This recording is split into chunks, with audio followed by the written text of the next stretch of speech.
So you join into a game of King's Row competitive, and you're trying to figure out what team comps should we use. Meanwhile, all your friends are just dancing around. They're not helping out at all. So what do? Let's analyze the team comps to see what makes sense for the first point of King's Row using TESPA. And yes, this is from TESPA right now. So let's talk about the basics of this map. I think you guys know it pretty well, but let's just go over what we know, what we understand about it. First, it's important to know it's got high ceilings, which makes it decent for Pharah. You also have a lot of good high points for a Widowmaker or a Hanzo or some sort of sniper to use to their advantage. You can see here, this is the first portion of the map.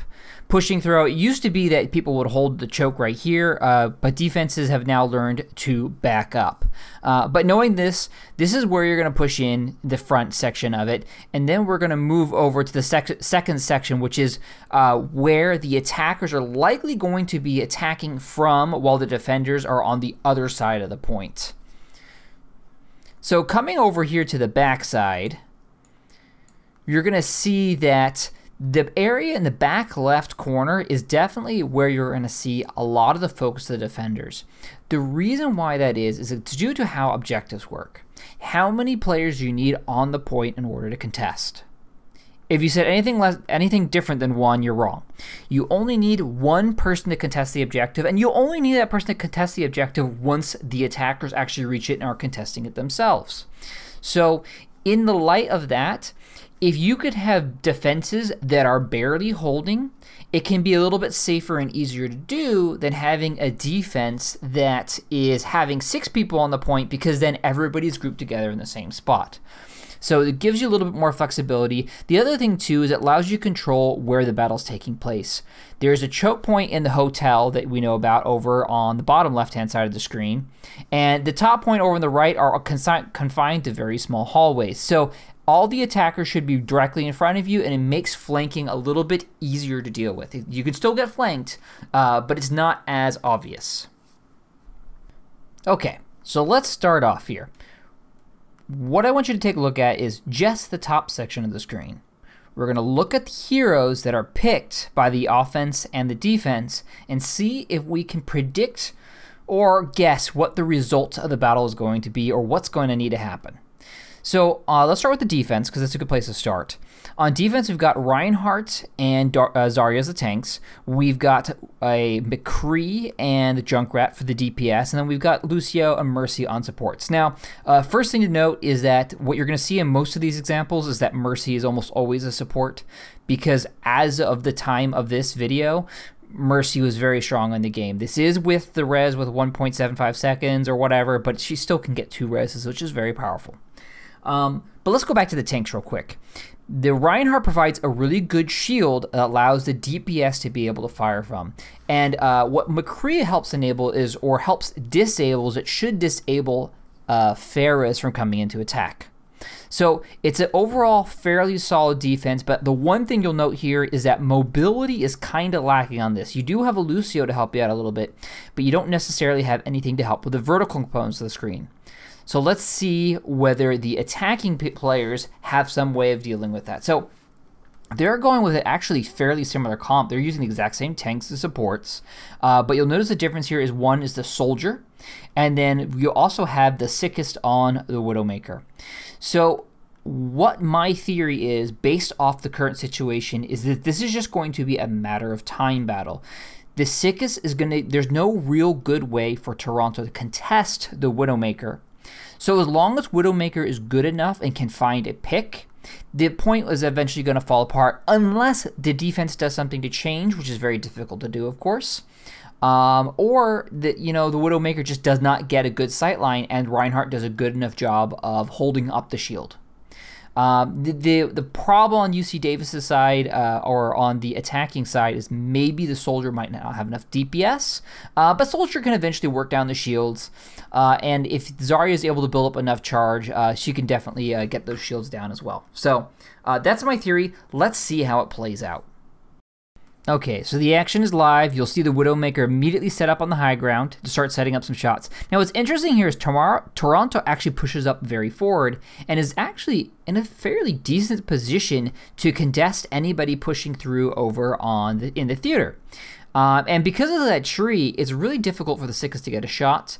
They get the first 3 picks and immediately there's a reset. So Toronto has built up a good amount of charge. Dimes, which is the Junkrat here, is already at 85%, which is pretty good. And meanwhile, on the UC Davis side, they're just having to reset and see what happens. But you'll notice here what happened to Sister Hop.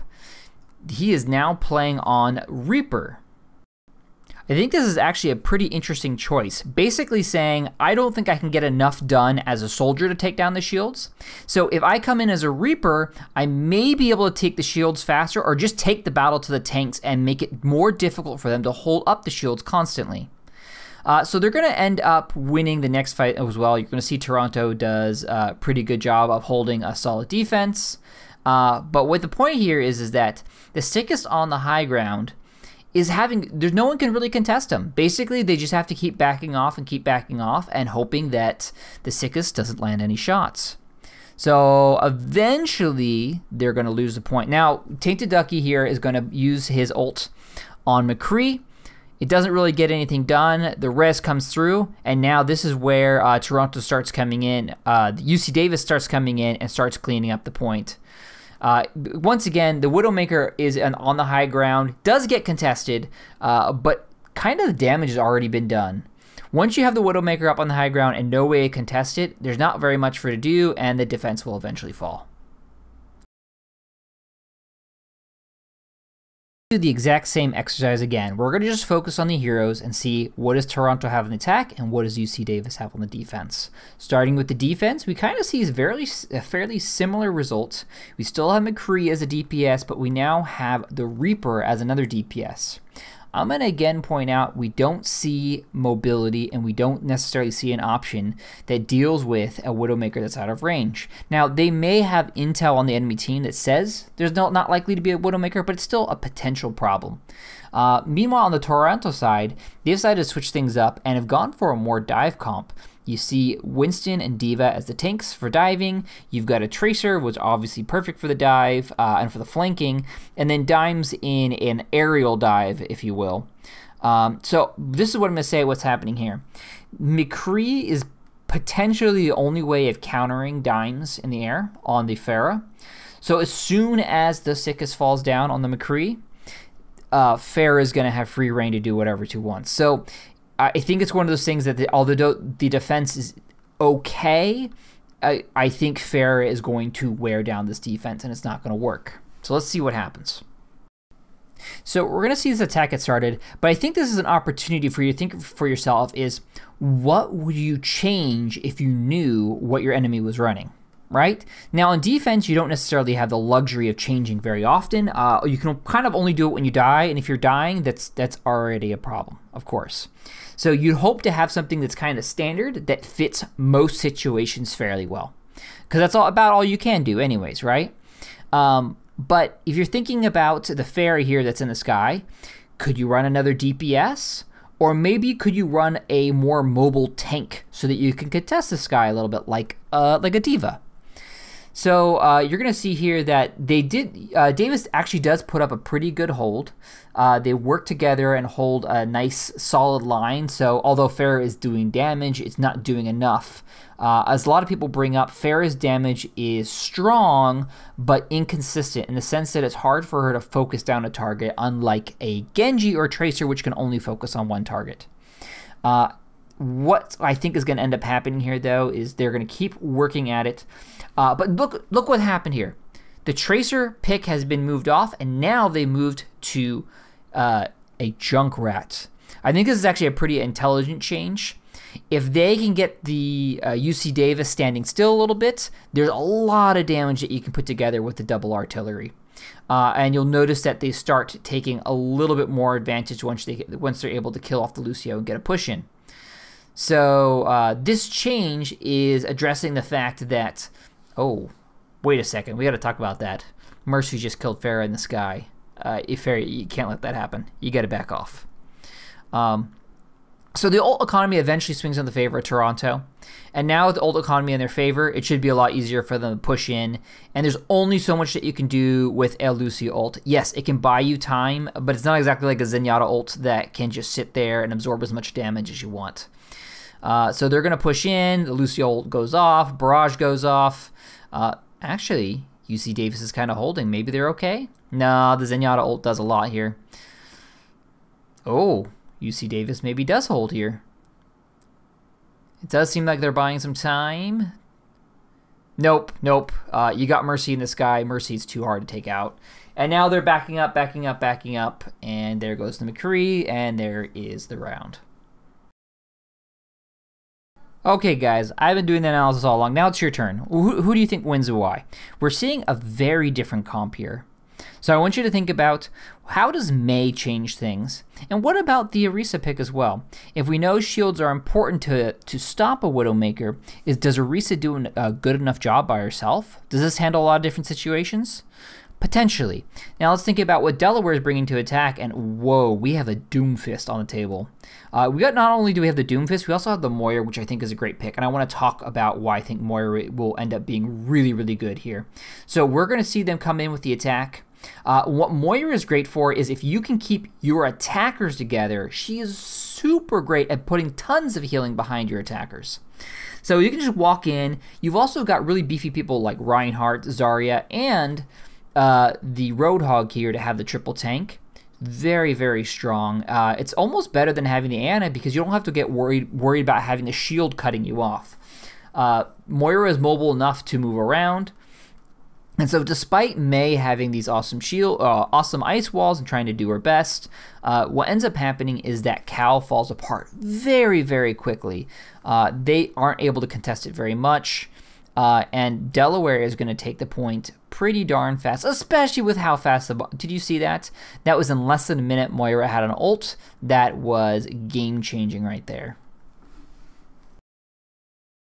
Alright, so let's see how Cal returns the flavor to Delaware. So going on the attack, we're going to look at the heroes again, and we'll notice now we have moved to what I'd probably consider an ideal comp for this first point. We have triple tank on the attack and triple tank on the defense. Okay, wait, let's go back to the defense real quick. We are showing Reinhardt, D.Va, and Zarya. And now the difference here is that D.Va actually has the ability to go actively contest a Widowmaker, which I think is a welcome change here. You're also running Mercy plus, instead of running Lucio, you're running the Moira, which I think is great for triple tank. Again, we were just talking before about how it's strong for getting a lot of healing done if you got your people grouped up. So it can be very, very effective. And not to mention the fact that Moira builds up her ult pretty quick, right?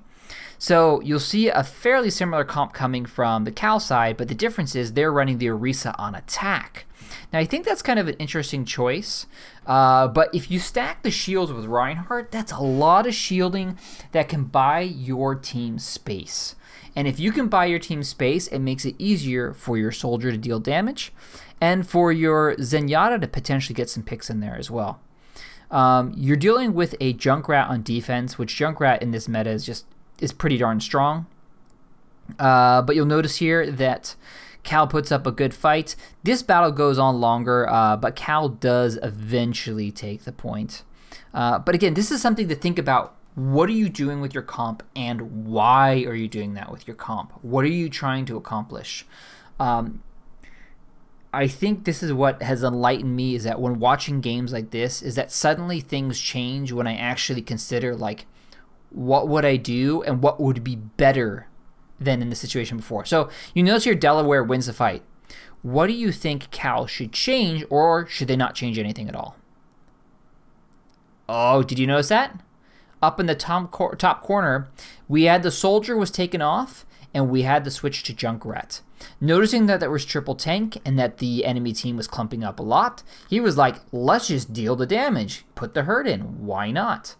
And sure enough, you see the kills start going the way of Cal, and they can be a little bit more effective because they've got so much more damage. Soldier has consistent DPS, but Junkrat's DPS is just simply higher. They're pushing through. They got more results. they start taking the point, and there's really not much you can do about that, even with a Mercy using her ult, her broken ult. Okay, same exercise, yada yada yada. You're kind of getting the drill, right? So this is probably going to be the last game I'm going to analyze here.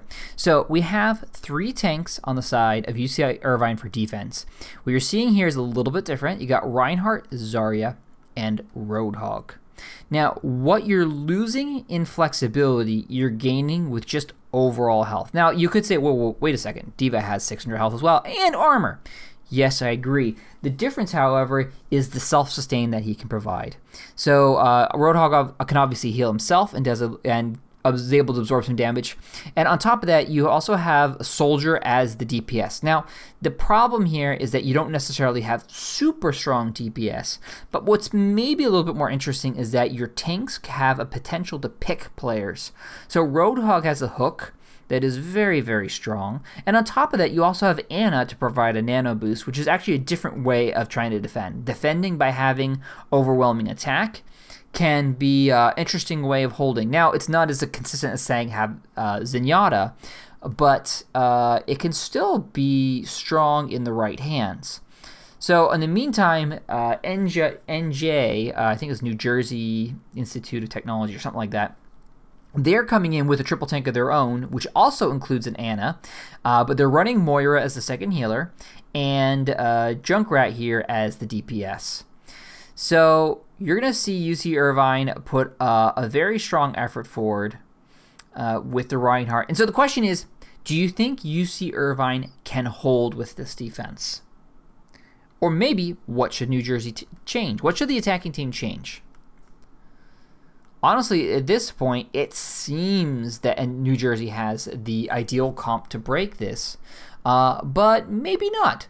Did they try to go in the air? I don't know yet. For right now, it seems that UC Irvine's kind of holding the line. So let's pay attention to how they're holding it. We see the Junkrat coming in. They're dealing damage, but they still have one person. And look at the Soldier. He got up to the high ground and uses his ult to very strong effect. Pretty darn impressive. They're able to build up some charge.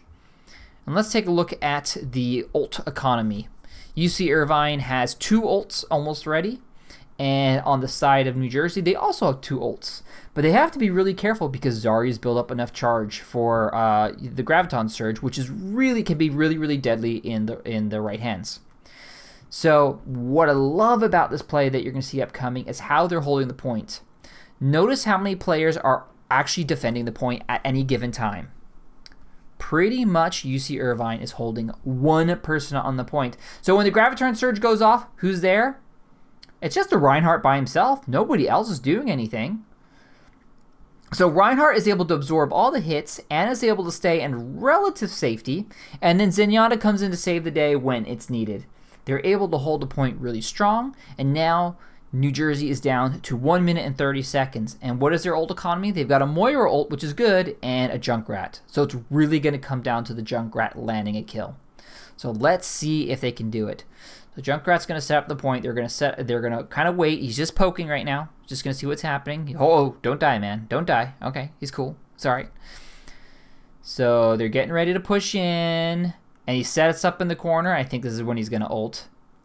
He's waiting for the right time. He goes. It all comes down to this. And notice what happened. Do you see where UC Irvine is set up? They are way the heck back. Way the heck back. So what ends up happening is that ult does nothing. You got Moira ult. Okay, well, Moira can do something here. Maybe. But Zarya's built up a lot of charge and has a nano. Doing tons of damage at 100 because Zarya is very strong on the first point of King's Row. And look at that. 35 seconds left. They have held the tide, and we still don't have a Moira ult yet. I'm not sure what they're waiting for on that. But at this point, now, oh, look at that pick. You have Soldier up on the high ground with the healing, so he's safe. No one's really contesting him. Zarya's able to get the charge off because the nano boost helps build up her charge faster. And they've pretty much held the point strong. So what went right there? Honestly, what I think is happening here is UC Irvine was playing very smart with their defense by playing very passive when they know the ult economy is not in their favor. They're able to bait out ults without taking a lot of damage. And meanwhile, when they do have the ults working together, you see the soldiers set up the high ground and getting in a good position, and they're able to get a lot done. So let's see how UC Irvine attacks on Kings Row. Okay guys, last time I'm doing this, let's look at the comps and see what's happening. Now first to note is UC Irvine is on the attack and New Jersey on the defense. So for the red team, they're running a triple tank with Moira, Soldier, and Zenyatta. So you have the heals, but you don't have the res, which is potentially going to be a problem here. And then on the attack, UC Irvine has decided to go with the double down on damage. You've got the Junkrat with Pharah, and then you're running the Reinhardt Zarya. So here's what I'm coming to as a conclusion here, as you're going to watch this result play out. When you are dealing with a triple tank for the attack, I would highly recommend getting lots of damage out, especially if you see tanks that are not mobile. If you can stay back and deal lots of damage, there's only so much they can do. It's kind of one of those things where you will eventually wear them down. Now, there's some difference here, of course, because they only had to get 33% of the points, so they're just going to try to push them back. And then when they push back in together, then Junkrat can wreck them. So there are differences. And the other thing, too, is that UC Irvine was very strong and they were doing a very good job, and they're making it to the finals, I believe, or they're going to be very close to the finals. So, yes, there can be differences, but I'm hoping that this at least opened your mind to thinking about the possibilities of your team comps and what makes sense in a given situation. If you like analysis like this, let me know in the comments below, and I'd love to do some more of them for you. And hopefully you enjoyed this video. Let me know what you guys think and what ideal team comps you like to see when you're playing Kings Row. And I'll see you guys next time.